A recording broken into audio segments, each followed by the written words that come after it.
Hibiscus syriacus versus Hibiscus rosa sinensis. Hibiscus syriacus has a more delicate bloom that reminds me of summer mornings, while Hibiscus rosa sinensis's vibrant, tropical flowers evoke memories of warm beach days. Althea bush versus Rose of Sharon. The Althea bush in my garden impresses with its versatility, offering a mix of single and double blooms that transition beautifully through the seasons, unlike the Rose of Sharon's more traditional, single-layered flowers. Hollyhock versus Rose of Sharon. Hollyhocks stand out with their tall spires of old-world charm, creating a nostalgic backdrop in my garden that contrasts with the compact, bushy form and abundant blooms of the Rose of Sharon. Rose mallow versus Rose of Sharon. Rose mallow adds a stunning pop of color with its dinner plate-sized flowers, standing tall alongside the Rose of Sharon's more understated elegance and resilience in varying climates.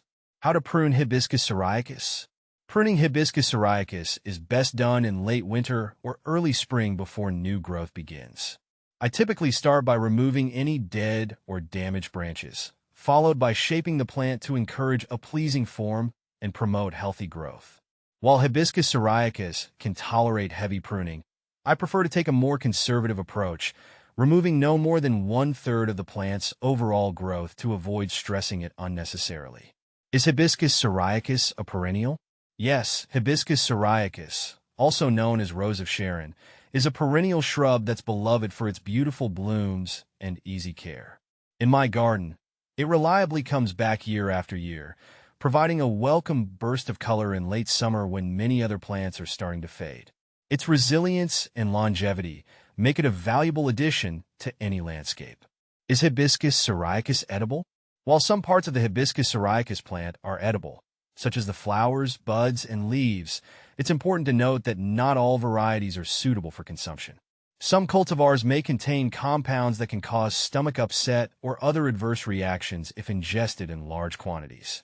I always recommend researching specific varieties and consulting reliable sources before consuming any part of the plant. Is Hibiscus syriacus evergreen?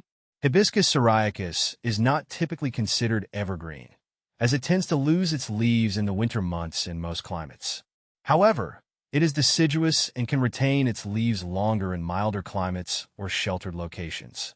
In my garden, the leaves of Hibiscus syriacus usually turn yellow and drop in late fall, signaling the plant's transition into dormancy. Is Hibiscus syriacus hardy?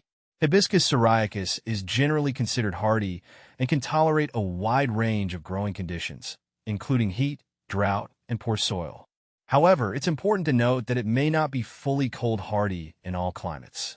In colder regions, the plant may benefit from some winter protection, such as mulching around the base of the plant or covering it with a layer of burlap during periods of extreme cold. Is Hibiscus syriacus poisonous to dogs? While Hibiscus syriacus is not specifically listed as toxic to dogs, it's always a good idea to monitor pets around plants and avoid allowing them to ingest unknown foliage or flowers. Some dogs may have sensitivities or allergies to certain plants, so it's best to err on the side of caution and keep potentially harmful plants out of reach. When to prune Hibiscus syriacus? Pruning Hibiscus syriacus is best done in late winter or early spring before new growth begins. I typically start by removing any dead or damaged branches, followed by shaping the plant to encourage a pleasing form and promote healthy growth. While Hibiscus syriacus can tolerate heavy pruning, I prefer to take a more conservative approach, removing no more than 1/3 of the plant's overall growth to avoid stressing it unnecessarily. Can you grow Hibiscus syriacus in a pot? Yes, Hibiscus syriacus can be grown in a pot, making it a versatile option for gardeners with limited space or those who want to enjoy its beautiful blooms on a patio or balcony.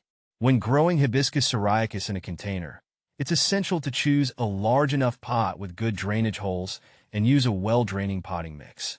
Regular watering and fertilizing during the growing season will help keep the plant healthy and thriving. How to grow Hibiscus syriacus? To grow Hibiscus syriacus successfully, plant it in a sunny location with well-drained soil. I typically prepare the planting area by amending the soil with compost or organic matter to improve drainage and fertility. Regular watering, especially during hot, dry weather, helps keep Hibiscus syriacus healthy and encourages abundant flowering. Mulching around the base of the plant helps conserve moisture and suppress weeds. Can you make tea with hibiscus syriacus?